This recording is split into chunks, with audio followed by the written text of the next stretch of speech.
Hello, welcome to another revision and summary video. Today we'll be looking at a revision of Dr.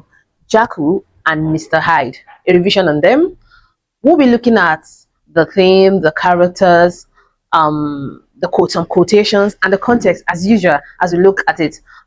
This video is majorly because of for students, basically students who probably they've read and they just want to like have a revision of everything in one place. Then this video is for you. Also, maybe you've not read the book and your exams are just in a few days. You could actually use this video to like revise all your work and get prepared. Perhaps you are pressured by time and you need something that will just go straight forward and go straight to the point. And this video is going to help you in revision of Dr. Jekyll and Mr. Hyde. Let's quickly go through Dr. Jekyll and Mr. Hyde in a nutshell. So let's quickly go through the plot summary. We know that this novella story started with Mr. Utterson. We actually got through all the story to the narration of Mr. Utterson. And Mr. Utterson was going on a stroll with his cousin, Enfield. So Enfield tells Utterson he witnessed Hyde trample on a girl. Now, while they were going on this stroll, they passed by Dr. Jekyll's house, or his laboratory rather, and Enfield quickly remembered that, oh, recently I saw someone trample on a girl here. And Mr. Utterson was like, really? What happened? Dr. Jekyll is a respectable member of the society. He's a scientist. He does a lot of experiments. He's from the upper class. Why would this happen? So this kind of made Utterson a bit suspicious, and he was suspecting that, oh, something might be wrong. And so he kept a watch on Dr. Jekyll. He kept checking through his window to see, because his house is just across his. So he just checks and notices, and then he is Mr. Jekyll's lawyer. That's Mr. Utterson is Dr. Jekyll's lawyer. And when he checked, it was like, why would Dr. Jekyll will everything to Hyde? Who is Hyde? And why would he will all his possession to Mr. Hyde? And that's where we got where Utterson questions Jekyll about his will, and he insisted it must be respected. So he went to meet Dr. Jekyll that, why will you leave all your properties when you die to Mr. Hyde? And it was like, no, Mr. Hyde is a very nice person. He's good. He's nice. He's very close to my heart. So just leave it like that. I know why it's like that. So just leave it like that. It is fine. So I was like, okay, no problem. So while he kept checking on Dr. Jekyll, he witnessed some transformations, some things, but he couldn't really talk about it. 1 year later, Hyde viciously bludgeons a politician and a hard-working man, Sir Davins. He bludgeons Sir Davins to death with a stick. And this was witnessed by a maid who recognized Hyde very well. So when Utterson got to know, he realized that the murder weapon, that is the stick he used to bludgeon him, is actually something he gave to Dr. Jekyll. So he's wondering, how does this connect? So he decided to visit Jekyll, but before then, he instructed the police to check Hyde's house. Check his house and see if they will find the remaining part of the murder weapon. And fortunately for Hyde, when they checked his house, they discovered that truly the remaining part of the murder weapon was actually in his house. And then he wonders, wow, really? But they said they've not seen Hyde for 2 months. And okay, where would he have been? Where would he have gone? So he decided that, okay, let him call me Jekyll. Probably Jekyll is hiding Hyde. Since he willed all his properties to Jekyll, probably he's trying to protect him. And when he got there, he found out that Jekyll was actually sick. He had a sickly appearance. And he was feeling sorry for him, although he still told him that if you're hiding Hyde, please bring him out. He killed someone, he killed a politician, blah, blah, blah. And Jekyll was like, okay, this is the letter. He gave him a letter. This letter was, according to Dr. Jekyll, it was written by Mr. Hyde to say that, oh, he has gone away and he's never coming back. So when he saw this letter, Utterson is smart. He's a lawyer, of course. He decided to ask the maid, Mr. Paul, okay, please, look at this letter. Does this writing seem similar to Jekyll's writing? I was like, yes. So definitely it's not Hyde that wrote this letter. It was Dr. Jekyll. In his ignorance, he thinks that probably Dr. Jekyll forged this letter to protect Mr. Hyde. So as the years goes by, Jekyll begins to change. He started isolating himself. He wasn't really relating with people. He kept to himself. And he noticed some changes in Dr. Jekyll. So due to these changes, Mr. Utterson, the lawyer, decided to visit Dr. Jekyll's acquaintance. That is what, in the name of what? Mr. Lyon. Now, so Jekyll and Lyon fall out. This is when he discovered that, wow, Lyon was actually sick. Him going there to report Jekyll to Lyon is feeling like, oh, what happened to Lyon? Why are you sick? So, but Lyon was like, he couldn't really explain, but he has discovered that there is a rift between Dr. Lyon and Dr. Jekyll, because they're acquaintances, but they don't seem so close anymore. After all, Jekyll is now living back his upper class life, living, enjoying his life, but isolating himself from everybody. And this kind of suspicious to Mr. Hutchinson. Mr. Hudson, meeting Dr. Lyon in that sick condition, started to ask him what's wrong. Okay, well, do you know what's happening to Dr. Jekyll? He's been isolating himself. So, but Lyon was not interested. He wasn't really interested in speaking about Dr. Jekyll. He didn't want to talk about him. So he already sensed that probably there is a fallout between Jekyll and Dr. Lyon. So he left.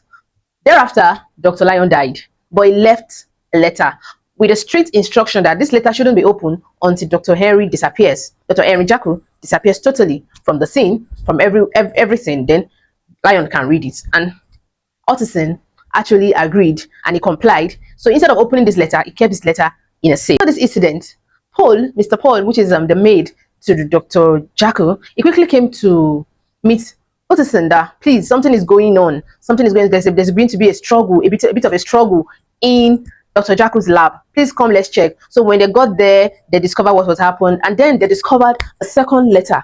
So they discovered a letter. So at the end of everything, Hutchinson was able to read the letter left by Jekyll, and then he was able to discover in the letter, Dr. Jekyll told him to read Lyon's letter, and then he read Dr. Lyon's letter and discovered that truly, Jekyll and Mr. Hyde are the same person. So Jekyll actually had a bad side, but he wanted to represent the bad side in the other way as another person so that somebody will not know it's him. So there's this kind of secrecy there where he just wants to show his ugly side in a form of an ugly creature and then look good in the society using Dr. Jekyll. So this secret was discovered and nobody saw Dr. Jekyll again. So Jekyll disappeared and no one saw him. And that was when he realized that Dr. Jekyll actually has a two side, the good, the highly placed, the societal man, the scientists, the popular scientists, those people in the Victoria high class, working class, or high class, and then he has Dr. Hyde living in a very poor street, looking so poor, and then, but he is wicked. He trampled on a girl, and he also killed Sir Davins. So he discovered that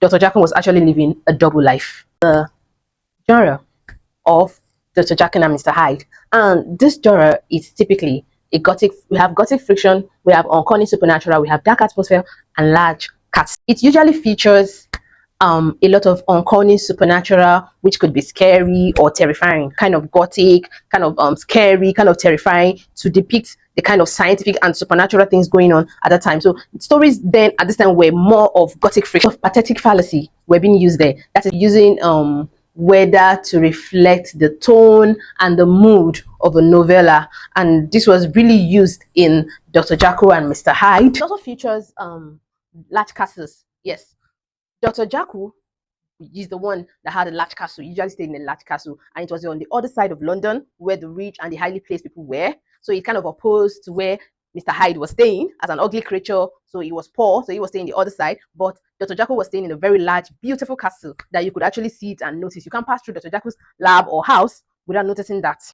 Context is a very important feature. So students, I want you to pay attention to context. It's very important. Whatever literature work you're doing, whatever literature text, novella, drama, poetry, context is important because it really helps you get really good marks. Let's quickly move on to it. The first context is the Victoria repression. The strict nature of Victorian society then made a lot of people hide their true character. They hide their true being, who they really are. And during this time, the population in London then was a lot. They had population. So most of our writers believe that there was some sinister movements or sinister moves that people are doing in those times that are hidden. So people had to hide who they really are. They had to appear respectable in the society and hide their true self. So most artists, most writers tend to write about this because they believe that there are some hidden crimes that people actually commit, but at the same time they still appear good, nice. Most people do not know what they are actually doing because of the strict nature of Victorian society then. And we can actually see this repression, this Victorian repression in the life of Dr. Jekyll. Is present in his life because we could see him having double nature, having a duality. He's good and then he's also bad. He's the respectable scientist and he's also the person who killed a politician. So we could see this repression, him hiding himself because he needed to hide under that respectable nature and then do his other major things that he do in the secret. So he had this double life, this duality, because of the strict nature of Victorian society there. So we could actually relate this context to Dr. Jekyll himself, as the way he is not actually what it is, what you could see him at, the respectable high-class man. He isn't all that. He has the other side to him, who can kill, who can trample on a girl, and do a lot of things. So let's move to the second context, which is the context of religion. The Victorian society were highly religious people. Charles Darwin came up with this theory of revolution. We know that according to the Bible, we know that God created animals differently. He created humans differently. Well, according to Charles Darwin, it wasn't done like this. He kind of said that we humans have an animalistic side. We have an animalistic side to us. And this kind of conflicts with the religion of the Victorian society there. It conflicts with the Christian religion, with the Bible that says we were created differently from animals. So when I say the creation story, I mean the book of Genesis, the story of creation, that God created everything within 6 days, and on the seventh day, he rested. This was the popular belief of the Victorian society. This was in contrast to science, especially the Charles Darwin theory that believes that human beings evolved from animals. We can see the animalistic side of Dr. Jekyll, what he created, the invention. You know, he has to take a portion, he takes in a portion, and then he transforms to Mr. Hyde. So from Jekyll to Mr. Hyde. So we could see that Jekyll has a good side and he has an animalistic side. So I feel like this Stevenson tend to like use this theory, borrow from this Charles Darwin theory to create this novella, because that was what was trending that time. Science was beginning to involve revolution theories from different people, and this was contrasting with the religious belief that the Victorian society already had, and this kind of posed conflict between them. Then we have the Victorian gentleman, a context that is very, very important for your grade 9, grade 8 school. Who are Victorian gentlemen? Victorian gentlemen, of course, are the highly placed in the society in the Victorian era. They were those that belonged to the upper class of the society. They wear high hats, they wear coats, they stayed in one of the most prestigious places in London. In fact, they were highly people that when you see them, you know them because they were distinct from every other person. These Victorian gentlemen live in the West End side of the society, so they were not expected to mingle with the lower class people of the society. Those are the working class. You're not expected as an upper class to mingle with them. That is, those staying in the West End do not mingle with those in the East End because they were not in the same social class. When you start mingling with the lower class, the working class, it kind of degrades you. It takes you down from your social status. It brings you down. So you do not associate with the working class. You work the highly placed, the upper class associates with upper class. Lower class should stay on their own so that it won't affect your social status in the society. So these were the Victorian gentlemen. And Dr. Jekyll represented those in the Victorian gentlemen. He lived in a castle. He lived in the West End in a very big, beautiful house. He had a beautiful laboratory. He was a scientist. Most people know him. He has a lot of acquaintances in his work. And he was respected. So he could not see such a person. They can't even reason it. That was why Utterson never had a clue. He never for once suspected that Dr. Jekyll was the same person as Mr. Hyde. Never for once. Because he can't place the difference. Because Dr. Jekyll is a Victorian gentleman. So why would he mingle in the East End where Hyde stays? So he never saw it as that. In fact, he saw Hyde like a gold digger when he saw that Dr. Jekyll left all his properties and everything to him. He felt like there must be something Mr. Hyde has done to like make him. Is this scaring Dr. Jekyll? Is it like threatening him or something? So you do not mingle with them. So the Victorian gentlemen were different from the working class. And so this context is very important when you are discussing Dr. Jekyll and Mr. Hyde. Then we have class and physiognomy. Simply means it's a Victorian belief that you could understand and see somebody's soul, understand this person, know who he is based on his physical appearance. That's what physiognomy means. Once you see his appearance, you should be able to know and tell if he's a good or he's a bad person. This was what was trendy then in the Victorian era. So they believe that if you're a Victorian gentleman with heart and everything, you are a good person, you are respectable. Then if you're ugly looking, drenched, you look like just came from the trenches, you're not looking nice, then you must be a bad person. So that was the Victorian belief at that time. So Stevenson, the writer of this book, actually made use of this. So because he described Hyde as somebody that is short, animal looking, he has an animal looking figure, and so he made it believe that okay, when you see someone that is short and animal looking, that means this person is a bad person, he's a terrible person. This kind of one of the things that made Utterson suspicious of Hyde. He wasn't looking nice. Most Victorian society saw him as evil. They saw him as even personified because his appearance were not actually looking good at all. However, Stevenson kind of goes against this belief, as the same person who is Hyde is still Mr. Jekyll, who is respected in the society. So there seems to be like a contrast there. So he can probably is trying to tell us that appearance is not always the truth. Appearance can actually be deceiving sometimes, because Dr. Jekyll, who is respectable in the society, is still the same person as Mr. Hyde, who people run away from, look animalistic and scary, short. Is the Dr. Jekyll who is respectable with a tall hat, is a Victorian gentleman. So probably Stevenson is trying to contrast that appearance can actually be deceiving. It's not every time that somebody looks bad that is actually bad, and it's not every time that somebody looks so good is actually perfect. We have some hidden side into us. He kind of believes that there is a bad side. Every human being have a bad side. They have a part of them which is actually bad and is hidden. Moving on, we can move to the themes. We have the theme of science and religion, which we have greatly explored. We already talked about Charles Darwin, the science, the theory of revolution, that he believed that human beings has a scientific side. The human beings we have an animalistic side in us, and we revolve from animals, as opposed to religion that talks about the creation of how God created everything, created animals differently, created human beings differently. So there was this contrast there between science and religion. And then we have repetition and secrecy. We could use this repetition could be discussed when it comes to Mr. Utterson. Mr. Utterson was greatly invested. In fact, he was really interested in Dr. Jekyll's reputation. He kept going back to him and wondering. He kept questioning, kept coming to him, making sure that he was trying to protect Dr. Jekyll's reputation, because reputation means a lot to them in the Victorian era. Earlier, I said something about the fact that as an upper class person, you're not supposed to mingle with the working class. So this kind of deals with the talk about reputation. And we can also see secrecy. In fact, in this Dr. Jekyll and Mr. Hyde, letter can be a symbol of secrecy, because we had like up to 3 to 4 letters being written where secrets about Dr. Jekyll were all there, and we could see this as a form of secret. So secrecy and repetition was kind of highly placed in this novella. And another way that secrecy ties to repetition is the fact that most people, even in this novella, had to live double lives. They had to live double lives to keep up with their reputation. They have to hide their bad side and show their good side to the whole world, just to keep up with this reputation. So there's a kind of secrecy that most of them have, just to look good in the society. So we have the last theme, the theme of good and the theme of evil. This is greatly tied to duality. They are kind of the same. They are tied together, good and evil and duality. So it kind of states that it is impossible for humans to have just one side to them. Humans have their good side and their evil side. So that is kind of what this book explores. It's explored in the book that we all have double sides. We have the good and how we have the bad. Moving on to characters and key quotations. I don't want us to forget that when we are discussing about the character, I say this in all my videos.